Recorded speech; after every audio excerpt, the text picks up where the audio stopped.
So leaders that took the time to show that they did care and how they were caring with specific actions, and that were able to listen, adjusted to this thing called Zoom that some of us used, maybe for 5 to 10% of our communication, maybe 15%, and others didn't really even know what Zoom was. There were a heck of a lot of people that had never used Zoom or something like that. So leaders and companies quickly said Zoom, Skype, WebEx, whatever the technology was, they were going to leverage that and change that and use that. And you were going to be frequent with your messaging. You were going to listen, and you were going to craft and tell stories. Bullshit. It's the No Bullshit Marketing Show. I'm Dave Mastovich, CEO and founder of Massolutions, the world's only no bullshit marketing firm. We're about to end the year 2020, and during 2020, the most important tool for all of us was communication.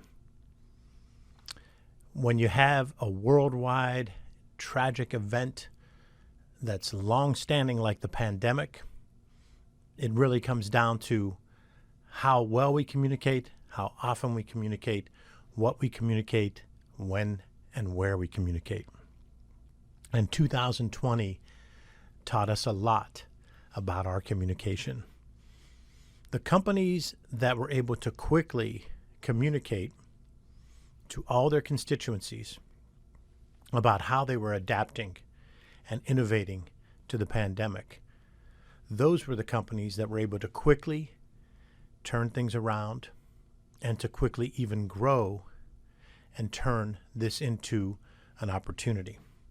They were able to quickly communicate in multiple channels to multiple audiences.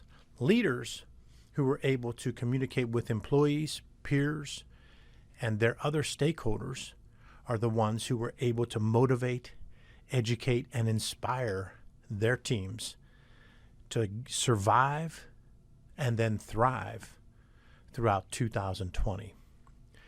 What we learned about communication was exciting to me as a person who has made a living and been passionate about and been a leader in communication throughout my entire life, my entire working career, but even prior to my working career, always was a student of communication, a student of storytelling, a student of marketing. To sit back and watch how companies and leaders have adjusted and enhanced their communication during 2020 was just spectacular for me. It was like this case study. It was this extra MBA in communication. And here are some of the things that I learned.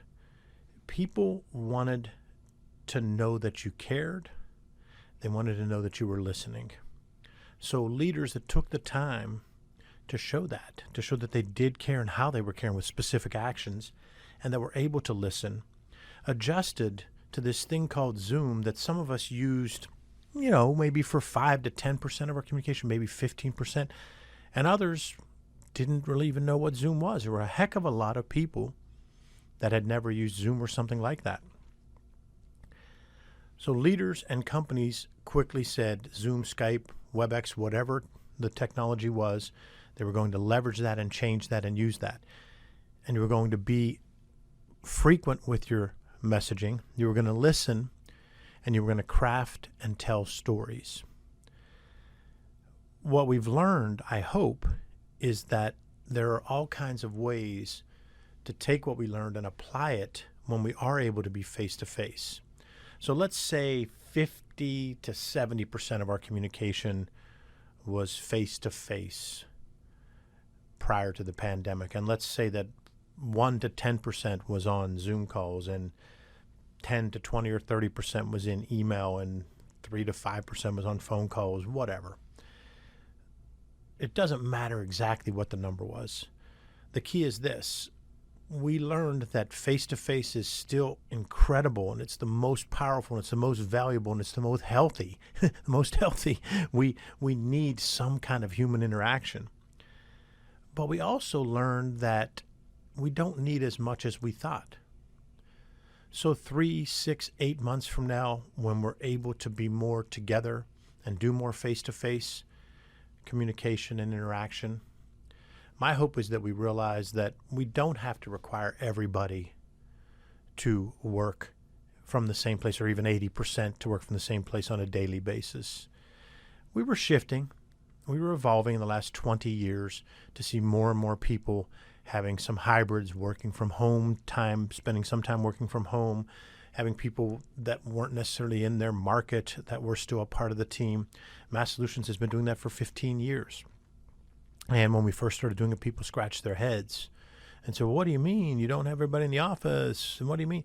And then over the last 10 years, even prior to the pandemic, you saw more and more people doing that. But then you saw the stodgy conservative companies realizing now that they too have to allow some sort of hybrid level of working, because getting up and commuting every day to drive to a place where you're sitting in your cube and communicating via email and Slack and whatever your version of Slack is, and possibly Zoom, 80% of the time that you were in that place isn't efficient. It just isn't. So if we're saying to everybody, drive in 5 days a week to spend 60 to 80% of your time not really interacting face-to-face anyway. So the hybrid way can work. And I think that the more we all embrace that and say that when we get back to being able to see people face-to-face, that we can do the hybrid for any size company, not just a nimble, agile company like Massolutions, but also the big multi-billion-dollar companies can be much more comfortable with it than they were. They might say they were comfortable, but the reality is they weren't. And then they had to be, and now they realize that it's an opportunity. A second thing is the business of sales and business development has traditionally been done mostly face-to-face as much as you can. And what we learned here is if we can all respect one another a little bit more, including me, I'm sold to quite a bit, and I'm also out trying to sell to people to believe in the no bullshit marketing way. We all have to respect each other and be more open to doing Zoom calls or some sort of Zoom, whether it's Zoom or a competitor. Because the old way of email, phone call, email, direct mail, email, phone call, direct mail, email, till you got a face-to-face appointment is incredibly inefficient. And the phone call itself isn't as strong as a Zoom call. So if we can be a little more respectful and a little more direct and tell people, I don't think I'm a candidate for you. I don't think I'm in your ideal customer profile. I don't think I can value your services right now. Get that out of the way. You're now a no. But if we're even remotely a maybe, instead of trying to take all the time to get the schedules to align and the planets to align, do the quick Zoom call and be able to see someone and get more of a feel from them. So the Zoom call as the introductory call is far stronger than a phone call, and it's far less expensive than a face-to-face.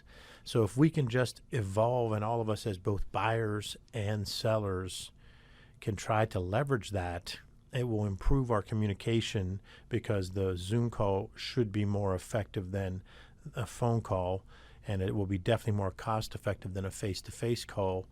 And we can continue to do this evolution of the sales aspect to more efficiency, less waste of the time with 600 emails and phone calls and voicemails and whatever else, direct mail, to try to get a face-to-face, when if you can just get people to use actual Zoom calls to replace some of the face-to-face.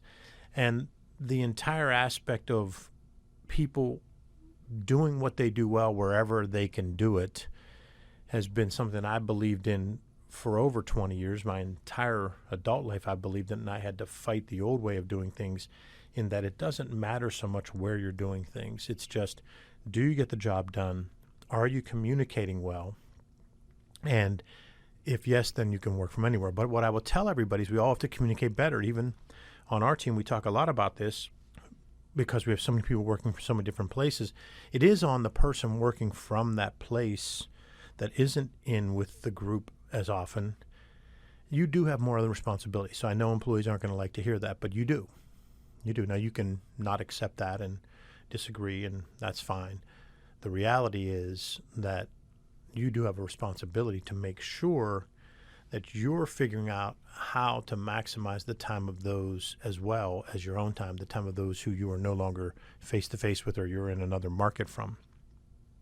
This means you taking the time to communicate better, whether that's using videos, whether it's using email, whether it's using voicemail, whether it's actually using a Zoom call, whether it's scheduling the face-to-face, whether it's finding out when that person is available, because this is what happens a lot. People will just putter along and go, well, I was available that afternoon, but nobody else was. And so we didn't talk. And then we didn't talk the next time. Then we didn't talk the next time. And all of a sudden you've gone a bunch of days or weeks without having a face-to-face on-screen conversation to get caught up. Or just pick up the phone. The phone is still extremely valuable to just pick up the phone and talk through a problem. So that's on both sides. It's not fair to just always say it's on the company. That's not fair. You have to say that this is on the company, it's on the leader, and it's on the team member. And each person has to do it. And team members that are working remotely, you have to take responsibility for that. You have to say, how can I make sure I communicated better and more frequently with my peers, the team leader, and clients? You have to take that responsibility. That's part of being in it together. You heard that phrase so much this year, and I hope that phrase continues, that we're all in this together. Well, that's what it means to all be in it together. It's not just to say, well, I was available and nobody called me. I was available and that got canceled, so we just didn't talk that week. Yeah, they did cancel, but what else could you have done to do a reschedule? So that's the stuff that gets me juiced, because I think if we can all open up and all try to adapt, leaders, peers, team members, clients, everybody just try to adapt to this, we can end this crazy, difficult 2020, and we can go into this exciting 2021 and take this hybrid of what we learned can work, and we've closed that gap and reduced the fears of so many people who thought that you couldn't do predominantly Zoom calls, that you couldn't do remote work for every single team member, at least a portion of their week. And we had people who thought I needed to be in the office, and I don't know that I like this technology. I don't like not having the interaction. Let's get the hybrid in 2021. Let's try to maximize both. Let's keep the efficiencies of not driving through the commute every day to sit in a cube and barely talk to someone. But we then have to make sure that we communicate as strongly as we can on Zoom and other ways. But let's still have face-to-face, because you have to have that face-to-face at some point to build that strong relationship, to energize each other and to have the true team. And that's what we really need to do in 2021. 2020, again, was the year of the communication tool and the power of storytelling. We've all been talking about the power of storytelling at Mass Solutions for probably about 8 to 10 years, using that terminology, which has become really popular in the last 2 or 3. And this year was the one where everybody said, wow, I've got to communicate better, stronger, more often. I've got to use anecdotes and analogies to make my points. I have to use multiple channels. I need to use Zoom. I need to use phone calls. I need to leave voicemails. I need to send better emails. I need to use texts. I need to make stronger presentation decks. I need to listen more. So communication, which is both verbalizing and video and texting and audio, but it's also listening. That's a big part of communication.